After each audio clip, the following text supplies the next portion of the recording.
양들이 우측에 있다고 해서 왼쪽은 다 염소고 가운데는 통통 비어있어. 가능하면 가운데로 앉으시면 좋을 것 같아요.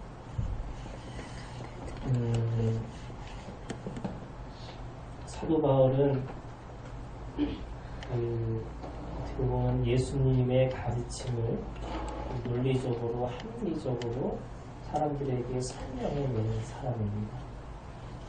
근데 그 설명이 왜 힘이 있냐면 사도 바울이 그렇게 살아내는 거죠. 다시 말해서 그냥 논리적인 그런 공부를 한 것이 아니라 자기 삶 가운데서 그렇게 신앙을 살아냈고 또 그 신앙의 모습을 자기의 논리와 합리적인 것을 가지고 사람들에게 설명해낸 사람이 사도 바울입니다. 그런 의미에서 우리가 기독교라고 하는 신앙은 바울의 신앙과 같은 의미가 있을 수 있습니다. 유대교가 가지고 있는 전통이 있지만 그것이 어떻게 보면 기독교라고 하는 예수가 하나님이시라고 하는 이 고백을 누구보다도 잘 설명해낸 사람이 사도 바울입니다. 사도 바울의 삶이 어떤 삶이었냐라고 하는 것은 바로 23절에 있는 말씀에 내가 복음을 위하여 모든 것을 행하는 복음에 참여하고자 합니다. 사도 바울의 삶은 복음에 있었다는 거죠. 그래서 모든 것을 행했다라고 하는 자신이 가지고 있는 그 행함의 기준은 바로 복음이었다는 겁니다. 복음이라고 하는 것은 기쁜 소식, 좋은 소식이라고 이야기할 수 있죠. 우리가 복음을 전한다라고 하는 것은 사실은 엄밀히 따지면 논리적이고 합리적인 설명이라고 할 수 있습니다. 그럼에도 불구하고 이것이 논리적이고 합리적이라고 하더라도 자기 몸 안에서 성령으로 채워지지 않은, 다시 말해서 그냥 들은 이야기로는 할 수 없는 것이 복음이라고 하는 거죠. 우리가 성형외과에 가면은 before, after가 있잖아요. 그 전의 삶, 그 전의 얼굴과 그 이후의 얼굴이 어떻게 달라지는지를 보고 내가 수술을 하면 저렇게 될 수 있겠구나 라고 하는 것을 보여주는 것이 before, after입니다. 그럼 복음이라는 기쁜 소식이라는 것은 뭐냐면 엄밀히 따지면 예수님이 하나님이시라는 건데 그 예수님이 하나님이시라는 삶 속에, 그 진리 속에서 그거를 내 삶 속에서 어떻게 그것을 설명해낼 것인가 라고 하는 것이 복음이라고 하는 겁니다. 내가 곧 길이요 진리요 생명이라고 하는 예수님. 근데 그 예수님이 하늘에 계신 분이 아니고 어떤 사람들에 의해서 들려지는 이야기가 아니고 내 삶 속에 또는 내 몸 속에서 벌어지고 있는 예수의 살아계신 생명력을 내가 그것을 설명해내는 것이 복음이라고 이야기하는 겁니다. 그런 의미에서 예수님이 하나님이시다라고 하는 것 자체가 그냥 진리일 수 있지만 그것이 사람들에게는 내가 그 진리를 어떻게 경험했는지를 이야기할 수 있는 자기만의 독특한 언어, 독특한 말이 있어야 되는 거죠. 만약에 그것이 없으면 우리는 복음이라는 소식을 모르는 것이고 분명하게 그 복음을 전할 수 있는 우리의 발걸음도 있을 수가 없는 겁니다. 전할 게 있어야지. 근데 전할 것이 없으면 어떻게 보면은 아는 것과 사는 것은 또 다를 수 있는 겁니다. 복음이라고 하는 것 자체, 기쁜 소식이라고 하는 것 자체가 엄밀히 따지면 내 몸이 복음의 자체가 되어져야 되는 거죠. 그것은 외모를 아름답게 하고 또는 사람들에게 어떤 성공한 삶으로 보여주는 것이 아니고 그 상황과 사건과 그 사람을 뛰어넘어서 뭔지 모르지만 이게 신비입니다. 뭔지 모르지만 저 사람에게는 우리가 가지고 있는 삶을 떠나 있는 무엇인가 있다라고 하는 것에 대한 확신 있는 삶의 모습이 있어야 되는 거죠. 저는 어떻게 보면은 사람들이 안 믿는 사람들이 보는 여러 가지 중에 하나가 저는 그것이 어떻게 보면은 그들에게서 또한 확신이라고 생각하는데 그것이 뭐냐면 내가 믿는 사람을 보니까 도대체 기독교에 신뢰가 안 된다는 거예요. 교회를 다닐 수가 없다는 거예요. 무슨 말이냐? 사도 바울이 말하고 있는 복음이라고 하는 것은 예수가 하나님이시라고 하는 그 자체로만 있는 것이 아니라 자기 삶 속에서 드러내어지는 실제의 복음의 역사가 있었고 설명이 있을 수밖에 없는 삶의 실제가 있다는 거죠. 저는 그런 의미에서 복음이라는 이 좋은 소식이라는 것이 내가 외워서 되어지는 것이 아니라 자기만의 독특한 자기만의 그 삶의 경험을 통해서 왜 예수가 하나님일 수밖에 없는지를 드러내고 설명해내야 된다는 겁니다. 오늘 사도 바울은 그 얘기를 하는 겁니다. 내가 복음을 가지고 살았는데 그 복음이라는 것이 도대체 뭐냐? 모든 것을 행함은 복음에 참여하고자 합니다. 모든 것의 행위입니다. 물론 여기서 행위는 사람마다 다르게 나타나는 행위일 수 있습니다. 그런데 여러분 먹고 마시고 내가 하는 모든 삶의 모든 것들이 복음이라고 하는 것의 실제가 있어야 된다라고 이야기하고 있는 겁니다. 기쁜 소식. 여러분 예수님이 정말 여러분들의 삶 속에 기쁜 소식입니까? 네.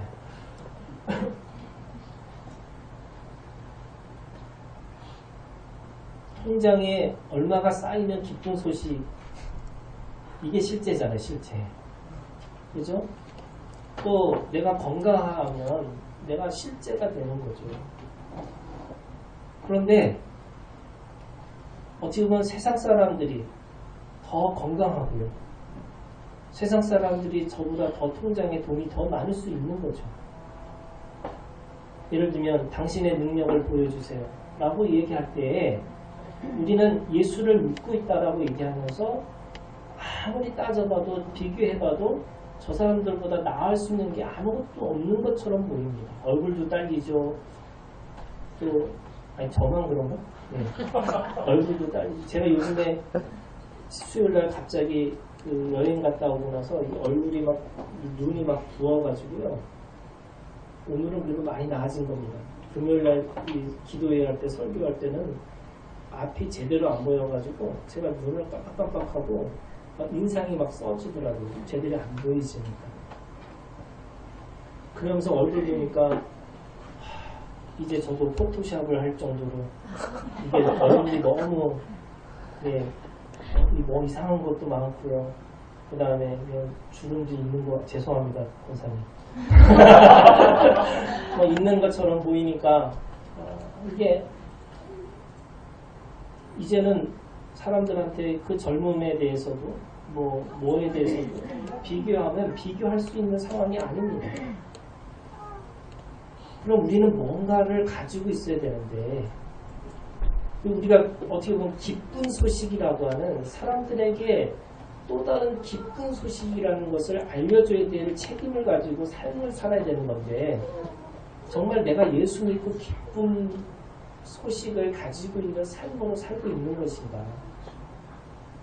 여러분 예수 믿고 기쁘세요? 아멘. 강요하는 느낌이긴 하지만 기쁘셔야 돼. 네. 우리가 예수 믿고 인상 쓰고 한숨 쉬고 그 뭐가 다른 거야 뭐가? 네? 아니 물론 저는 그런 거예요. 삶이라는 것 자체가 수고와 슬픔이고 우리의 삶이라는 것이 어떻게 보면은 생로병사라는 이 굴레에서 벗어날 수 없는 어떻게 보면 똑같은 삶의 굴레를 우리가 걸어가는 삶이에요. 그런데 뭔가가 있어야 되는 거잖아요. 다름이 있어야 되는 거잖아요. 뭔가 그들에게 전할 소식이 있어야지. 여러분, 내가 다른 사람, 잘 나가고 있고 멋있고 괜찮은 사람에게 그 진리의 말씀, 정말 기쁜 소식을 전할 수 있는 확신이 있으세요? 내가 비록 그 사람은 2층에 살고 나는 지하에 살다 할지라도 내가 그 사람에게 뭔가 확신 있게 뭔가 기쁜 소식, 정말 누구보다도 이거는 알 수 없는 그 기쁜 소식이라고 하는 것에 대해서 전해줄 수 있는 확신이 있으세요? 내가 2층 살아야 되고 3층 살아야지만 그 사람한테 뭔가 내가 가르치고 뭔가 보여줄 수 있을 것이다 라고 하는 거 있는 거 아닌가요? 여러분, 저는 목사님들한테 어느 교회, 우리 교회는 이름도 없는 교회. 왜 이름이 없어? 근데 진짜 이름도 없는 교회라고 있더라고요. 이름도 없는 교회. 네. 작은 교회예요. 근데 진짜 작은 교회 이름이. 아니 그거 빼고 아니 자기 이름도 없는 교회가 없어요. 그죠? 근데 우리는 뭔가가 있어야 된다는 거예요. 사람들한테 내가 기쁜 소식, 저 사람들이 알 수 없는 기쁜 소식을 전해려면 내가 뭔가를 가지고 있어야 된다고 착각하는 거예요. 근데 사도 바울은 얘기합니다. 내가 모든 것을 행하는 이유는 복음에 참여하는 건데 이 복음이 뭐예요? 기쁜 소식이잖아요. 기쁜 소식이에요. 여러분 예수 믿고 기쁘다는 말은 뭐냐? 내가 다른 사람에게 기쁜 것을 말할 수 있는 무엇인가 가지고 있다는 거예요. 여러분 가지고 있으세요? 네. 가지고 있어야죠. 저는 제가 좋아하는 말 중에 기독교인들은 품이 있는 그녀가 돼야 된다. 우리 고승재 장로님이 지난주에 뭐 얘기하시다가 품이 있는 그녀를 봐야 된다고 기독교인의 삶이 있다는 거예요. 네, 그래서 내가 품이 있는 그녀를 잠깐 봤어요. 이게 막장이더라고요. 진짜 막장이더라고요. 그런데 있는 거야 그 안에. 삶이 막장 아닌가? 그죠? 삶이 막장이잖아요, 여러분. 있는 사람은 뭔가 자기가 있는 것처럼 살고 없는 사람은 막 쭈그러져서 없는 것처럼 사는 게 세상의 막장인데 우리는 뭔가 다른 게 있어야 되는 거잖아요. 거기서도 그 얘기하는 거예요. 돈이 없는데 성공하지도 않았는데 쟤는 뭐가 있는 것 같아요. 흥미가 있어. 여러분 우리한테 묻지도 않고 따지지 않는 기쁜 소식을 다른 사람에게 전할 수 있는 그 복음이 있느냐는 걸 묻고 싶어요. 그래야지 오늘 저는 이 변화무쌍한 삶 속에서 기쁜 소식을 전할 수 있다는 거죠. 오늘 보세요. 오늘 19절에 있는 말씀부터 쭉 보면 모든 사람에게 종이 됐어요. 모든 사람에게 종입니다. 주인이 된 게 아니에요. 무슨 말이에요? 없는 사람 된 거예요. 없는 사람. 저 사람 뭔가 가지고 있기 때문에 저 사람의 말을 신뢰할 만한 게 아니고요. 오히려 종이 됐어요. 종이 뭐예요? 내 마음대로 생각할 수 있는 게 아니고 내 몸이 아니에요. 종이 되었다는 것. 하나님이 인간이 되셨다는 것도 놀라운 거지만 그 인간이 인간 속에서도 가장 비참한 노예가 되셨다는 것은 우리 인간 속에서 가장 밑바닥의 삶으로 사셨다는 거예요. 그런데 전해줄 게 있어요. 제가 좋아하는 말 중에 하나가 그런 거예요. 야곱이 바로엘을 축복해 줍니다. 내가 세상에서 가장 저주 가운데 있는데 가장 잘 나가는 사람에게 축복해 주는 거예요. 저는 이게 복음이라고 생각해요. 세상에 잘 나가는 사람들에게 무슨 복이 필요해요? 복이 필요해요.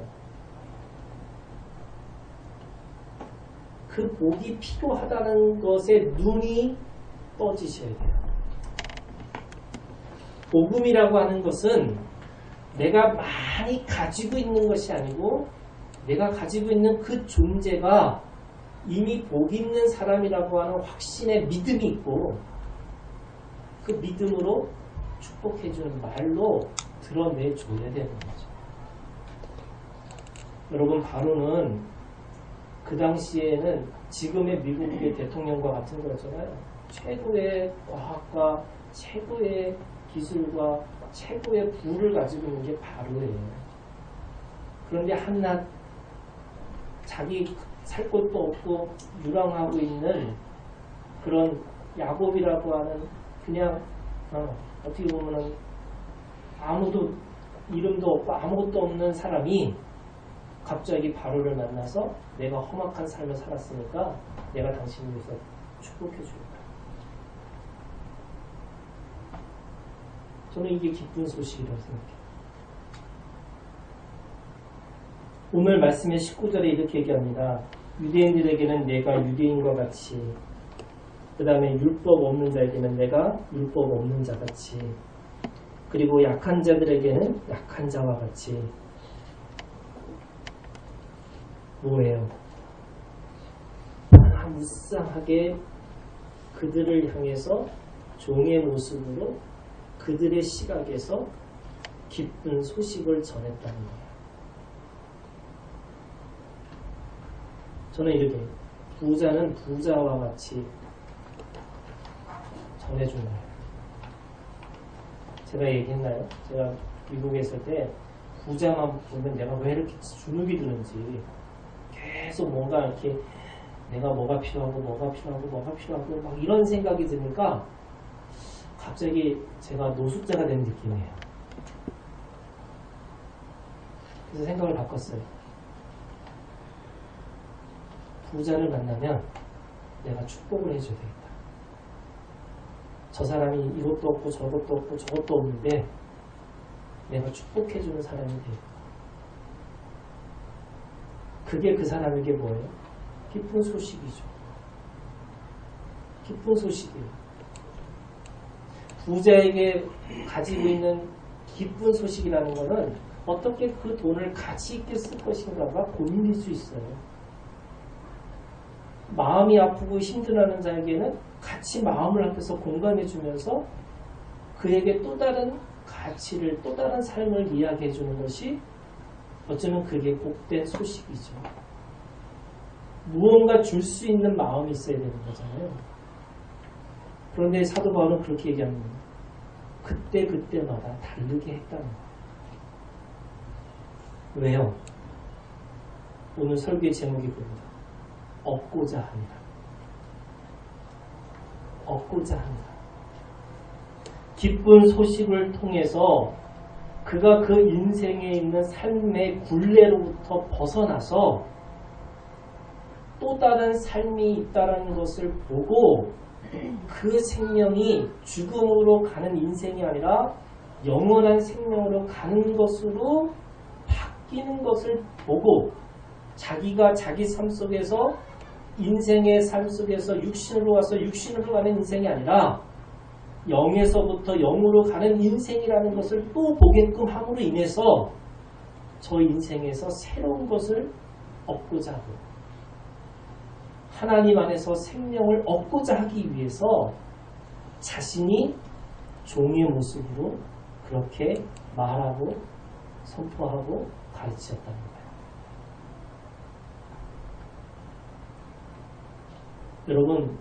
여러분들이 뭘 얻고자 하세요? 사람이 제일 많이 얻고자 한다는 말을 기본으로 끝까지 가면 욕구예요. 욕구.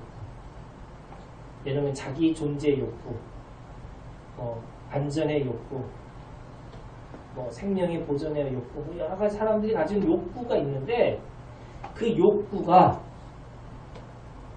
이런 거죠. 그 욕구를 하나님의 뜻과 소원과 목적에 맞춰서 내 욕구를 벗어나서 하나님의 욕구를 바꾸자는 거예요. 일이 쉽지 않죠. 제가 지난주에 우리 정문현 장로님이 무슨 얘기 하냐면 TV에서 보신 거예요. 라디오에서 그런 얘기를 했대요. 갑질을 하는 사람이 왜 갑질을 할까? 갑질의 자리에 가는 순간에 뇌가 바뀐대요. 뇌가 바뀐대요. 그러니까 없는 사람은 그냥 없는 거구나 생각하는데 내가 갑자기 어느 순간에 장군이 됐어. 그러면 장군의 뇌로 바뀐다는 거야. 아니 그 라디오 무슨 라디오인지 모르지만 근데 사람이 뇌가 바뀐다는 거야. 뇌가. 그래서 모든 체계와 모든 구조와 모든 말이 이제는 나는 그냥 장군이야 라고 하는 마음으로 바뀌어서 가족같이 여긴다는 거죠. 그래서 가족같이 여겨서 이제 팔찌도 끼우고 이런 거잖아요. 아니 모르는 얘기예요. 팔찌 끼우고 뭐 뭘로 때렸다려나 부침개로 때리고 뭐 이런 가족같이 여겨서 그 사람은 가족같이 여긴 거예요 진짜로. 왜?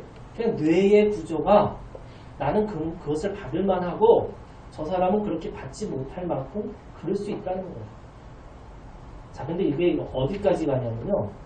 살인을 한 사람들을 보면은 뇌가 분노하는 이 지점의 이 뇌의 구조가 분노하는 지점이 다르다는 거예요.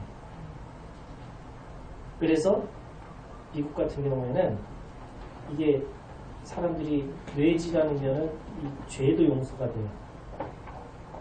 정신병이다 그러면 저 사람은 정상이 아니니까 그럴 수 있다. 그러면 살인하는 사람들도 어떤 이 뇌의 어떤 분자들이 이 사람은 조절을 할 수 없는 분자가 있기 때문에 그럴 수밖에 없다. 그럼 살인도 정당화되는 거죠. 예를 들면 동성연애도 마찬가지예요. 동성연애가 어디까지 갔냐면 그냥 그렇게 태어났다는 거예요. 그냥 그 사람 몸이 뇌가 처음부터 그렇게 준 거예요. 자, 그럼 이게 다 누구 탓이 돼요? 다 하나님 탓이 돼요.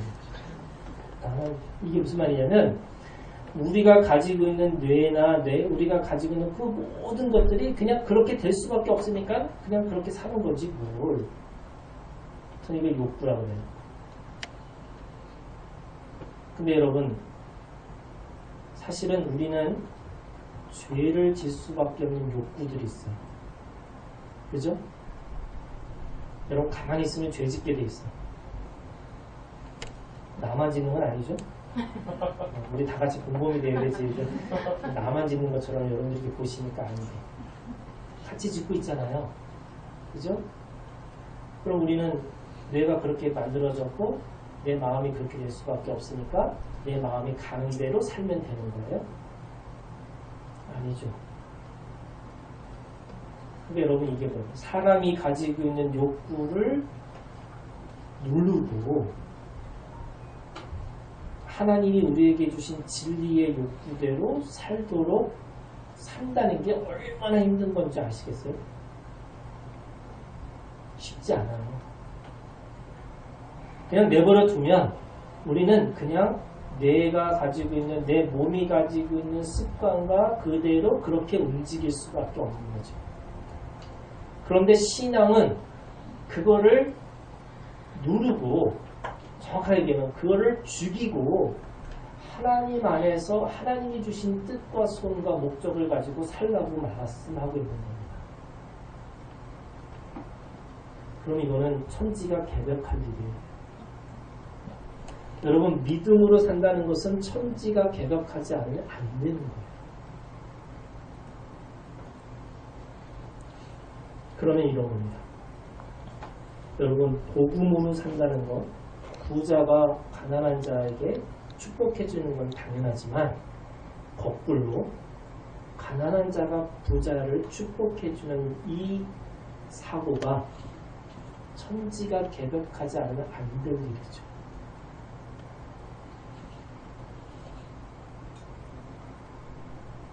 어쩌면 우리는 말씀을 듣고 이 말씀이 그냥 좋은 얘기구나 라고 하지만 삶에 들어가서 남편에게, 자녀에게 또는 내 옆에 있는 직장 동료에게 어떻게 그것을 적용할 것인가, 내가 어떻게 그에게 복음의 말씀을 전할 수 있을 것인가 라고 하는 것은 굉장히 어려운 일이에요.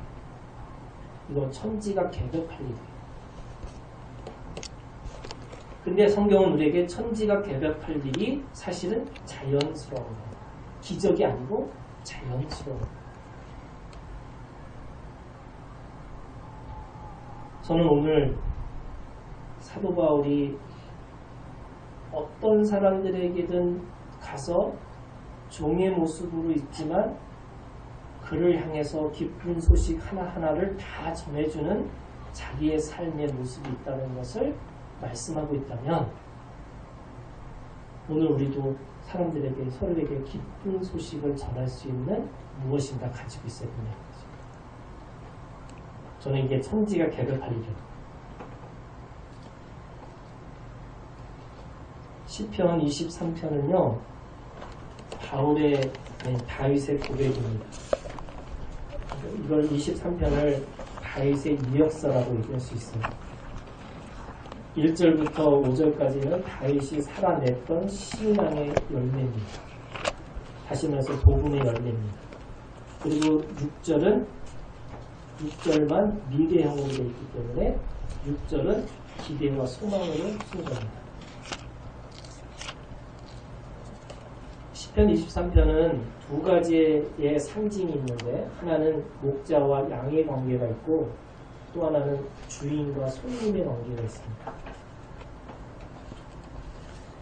목자와 양의 관계 속에서 그러면 천지가 개벽할 만한 이 기쁜 소식을 사람들에게 전해줘야 되는데 그 전해주는 자에게 가지고 있는 태도가 나와요.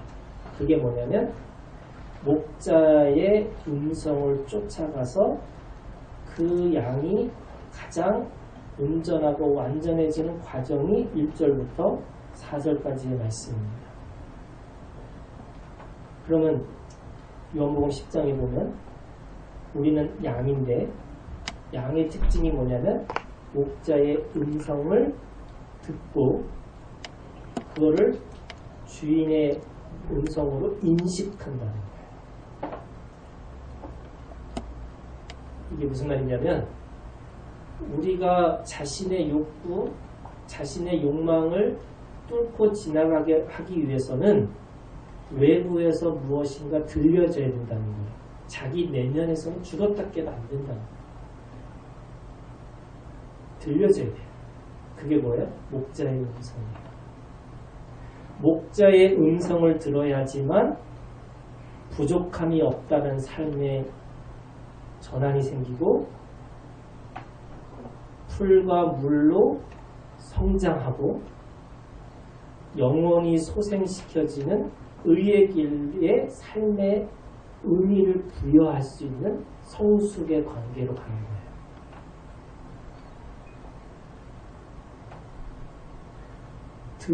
믿음은 뭘로 믿음이라고 하는 것은 들음에서 나는 거예요. 근데 그 듣는 것이 뭐예요? 말씀이에요. 진리예요. 진리. 로마서 10장 17절에 믿음은 들음에서 나고 들음은 그리스도의 말씀으로 말미암니다. 그러니까 말씀이 있어요. 말씀. 근데 그 말씀이 뭐예요? 여러분 말씀이라는 게 우리가 창세기부터 요한계시록까지 말씀이라는 게 뭐냐면 이런 것과 같은 거예요. 말씀은 뭐냐? 생명이 제일 중요하다. 그 생명이 중요하기 때문에 너는 생명을 부여받은 존재로 믿고 그 믿음을 가지고 영원한 시간 속에서 그 생명이 살아내야 된다는 거예요. 이게 진리예요. 우리는 육에서 와서 육으로 가는 존재가 아니에요. 영에서 와서 영으로 가는 존재라는 거죠. 그러면 들음에서 이 양이 먹고 자라듯이 우리는 말씀을 들어야지만 자신의 욕구와 자신의 욕망을 벗어날 수 있다는 거예요. 근데 그거 가지고 안 돼요. 그게 5절에 있는 말씀이에요. 하나님의 집에 들어가서 영원히 그 집에 거해야 되는데 처음에는 손님처럼 가는 거예요. 그런데 그 손님한테 주님은 나한테 말할 수 없는 내 잔이 넘치는 만큼의 환대를 해주세요. 그럼 이게 뭐예요? 양은 먹는 건데 손님은 집에 들어가서 환대를 받는 거예요. 그러니까 저는 먹고 받음이 시작이에요. 예를 들면 여러분 5절에 있는 보세요. 23편 5절에 주께서 내 원수의 목전에서 내게 상을 차려주시고, 상이라는 게 뭐냐면 밥상이에요. 그러니까 잘 먹는 거죠. 그런데 여러분 밥상을 차려주면 누구나 먹지요. 누구나 안 먹어요. 이 사람이 만약 예를 들어서 밥상을 차려주는데 너무 많은 걸 차려주면 두 가지 생각을 해요. 이거 얼마짜리지? 내가 돈을 내야 되는데. 이게 첫 번째. 두 번째, 이 사람이 나한테 뭘 요구하려고 하지? 이거 먹고 나서, 이거 한국 사람들은 먹고 나서는 꼭 밥값을 해야 된다는 생각이 있어요. 그래서 선거도요, 먹이면 된다는 거야. 이 공무원들도 이 비리의 첫 번째가 뭐냐면 가서 밥을 같이 먹는 거예요. 그게 시작이 돼요. 그럼 사람들이 밥을 먹으면 밥값을 해야 된다고 착각하는 거예요. 이게 똑같아요. 그러면 사람들이 왜 밥상을 차려주는데 왜 못 먹을까? 못 먹어요. 생각이 너무 많은 거예요. 근데 환대를 받을 수 있는 마음이 있는 거죠. 이게 이제 생각을 해보면 이런 거예요. 저희 아들이 배고프대요. 그래서 냉장고에 식탁에 뭐가 있는데 식탁에 있는 것들을 좀 갖다 달래요. 그래서 제가 얘기했어요. 네가 아직 덜 배고픈 거야. 진짜 배고프면 어떻게 해요? 지가 갖다 먹어. 똑같아요. 주인집에 갔는데 사람들이 보이고 내 체면이 보이고 이게 얼마일까 뭐 할까 그 여전히 뭐 한 거예요? 배가 부른 거야.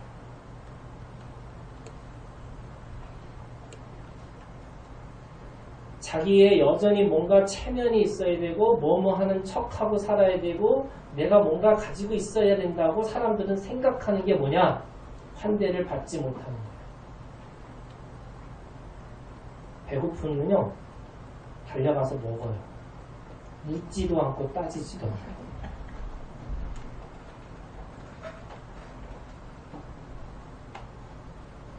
이게 뭐냐면 저는 복음이라는 것은 욕구라고 하는 것은 결국 하나님의 욕구로 바뀌는 과정이 뭐냐?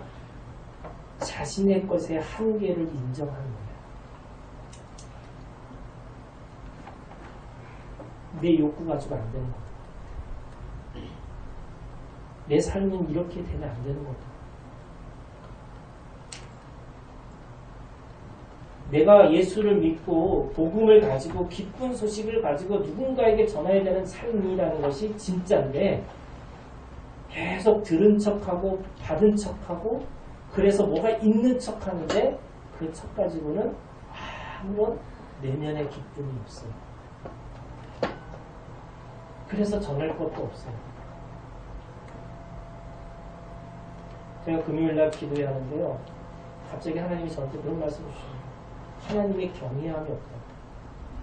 세상도 그렇고 교회도 그렇고 나도 그렇고 하나님의 경외함이라는 게 없다. 하나님이 시퍼렇게 살아계시다고 얘기하는데 아무도 하나님에 대해서 두려워하고 떨림이 없어요. 자신의 욕구가 여전히 뭔가 살아있다고 생각하는 거예요. 그래서 제가 찬양을 부르는데 하나님 그 말씀을 하셔서 내 생각 자체가 하나님의 경외함이 없는 거구나.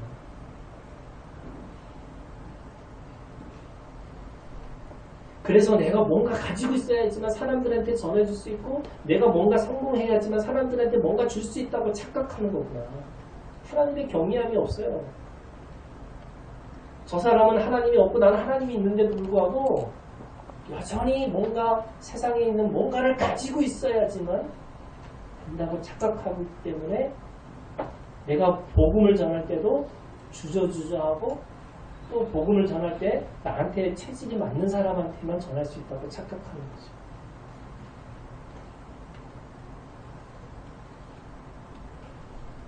밥상 차리면 내 잠이 넘치나이다라고 실컷 먹으시는 갈급함이 있으셔야 돼요. 내가 예수가 필요하다.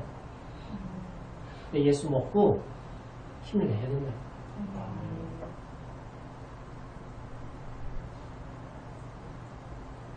6절에 그렇게 얘기합니다. 내 평생에 선하심과 인자심이 반드시 나를 따르는 내가 여호와의 집에 영원히 살리리라. 주인이 됐어요. 내가 손님으로 왔는데 하나님이 나를 그냥 주인 삼아 주셨어요. 근데 여러분 새빵 사는 것처럼 살면 안 되죠. 사도 바울은 어느 정도 교주 같은 느낌이 있었냐면 나를 본받으라. 내가 너 낫다. 교주예요.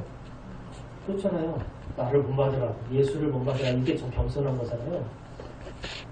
근데 나를 본받으라. 그리고 내가 너 낫다. 왜요? 자기가 주인이 있어요.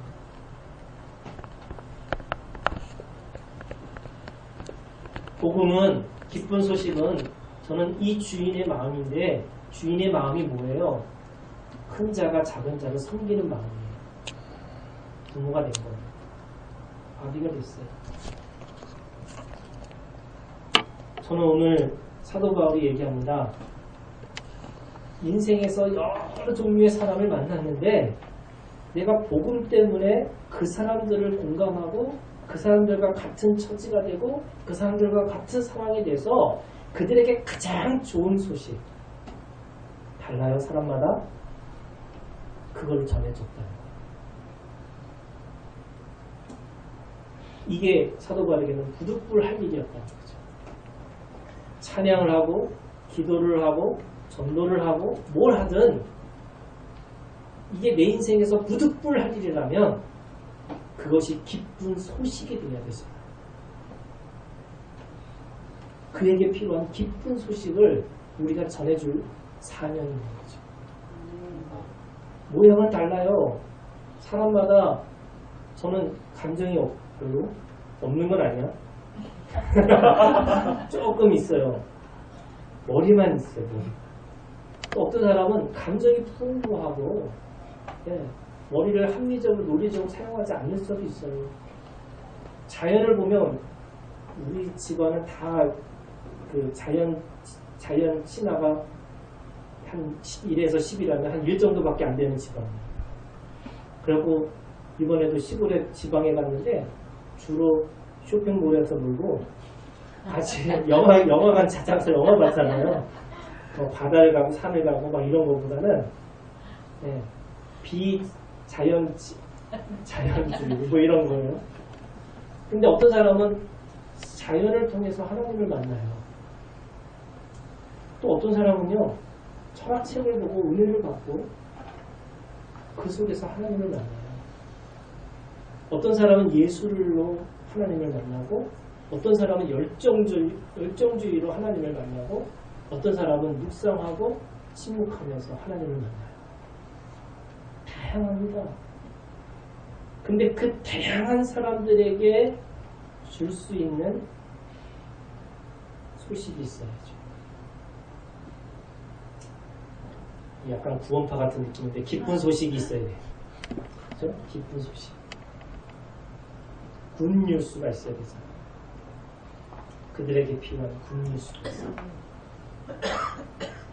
그러기 위해서는 양이고 손님이라고 하는 먹고 받는 태도의 전환이 우리 가운데 있기를 주님의 이름으로 축원합니다. 아멘. 기도하겠습니다.